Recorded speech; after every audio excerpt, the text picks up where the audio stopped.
Alana Tuckey is staying at the Marriott Marquis Hotel on business. I'm here for another conference, the Math Professors Conference.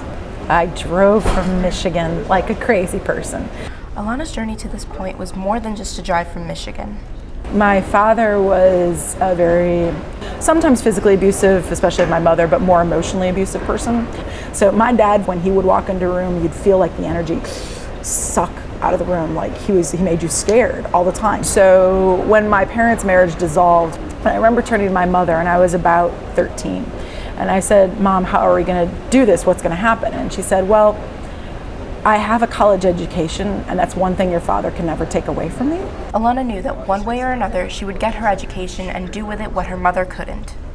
And so from that point on, I was determined to get a college education and to be financially independent of both my parents, because they're a little out there, and my husband. Even though I love him and we've been together for 20 years, I could at any time in time walk away, and not because I'm going to walk away, but because I was determined to make it so that I would never be in the position that my mother was in. Alana realized that even if it was hard, she had to cut ties with her father. The more I ignored him, and the more I got along with my friends and my boyfriends and my choir, and things went better.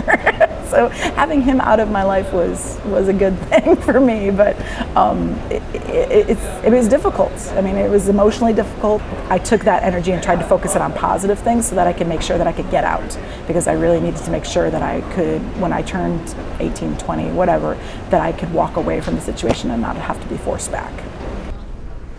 And that's just what she did. I went on and I got a master's degree, and I became a professor of mathematics, and so now I teach other people, and I try to make sure that they realize the value of that.